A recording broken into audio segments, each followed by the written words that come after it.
expansion of preparedness, and also sharing experiences. So sharing, what you did on your farm or in. Is there any work done on the resilience of, because there's a lot of climate events, as you talked about, Queensland is impacted highly with, and how do we make the state more resilient? So is there a strategy around it? Is it people are talking up planning beforehand, and how do you manage an ongoing climate events? How do you prepare for it, and so on and so forth? Yeah, so climate events aren't new to us here in Queensland. As I said, growing up on our property, I remember, the 10-year droughts to the record floods, fire seasons, hailstorms.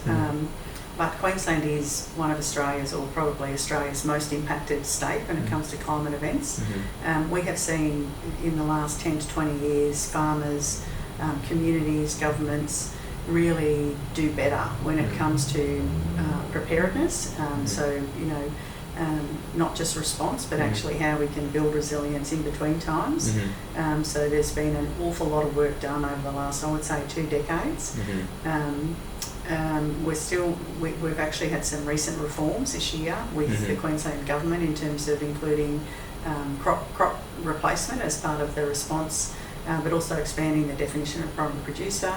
But we are seeing, an expansion of preparedness, and also sharing experiences. So sharing, what you did on your farm or in your community that might have worked, etc. Over the years, we've seen local governments, councils invest significantly in infrastructure, whether it might be, levee banks or other key infrastructure.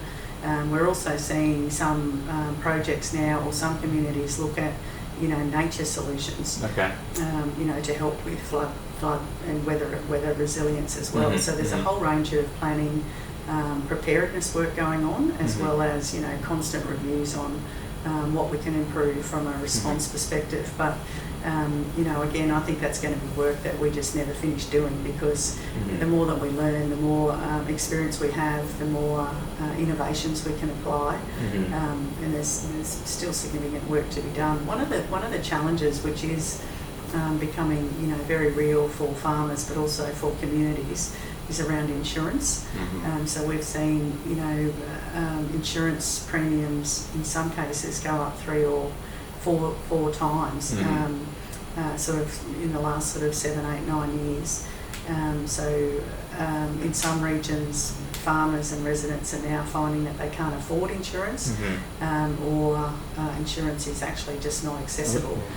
So I think that's a really serious conversation that we're going to have as a community, and with government involved, because I think it's a very different scenario. Would government underwrite parts of the project, parts of the climate events? No.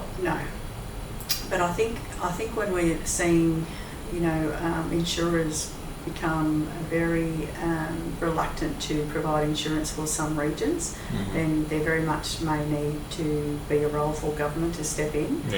Because I think, if we do move to a scenario where businesses and residents are taking on 100% of their own risk, that changes dynamics significantly. So I think the insurance space is something that we need to watch. There's a lot of research that's been done around parametric insurance, ways that industry can work more closely with insurance providers, so that you can sort of tailor insurance products to that which a farmer or a business needs, rather than just having the off-the-shelf products. So I think there's a lot of work that's already been underway, but I think that's certainly a space for us all to watch.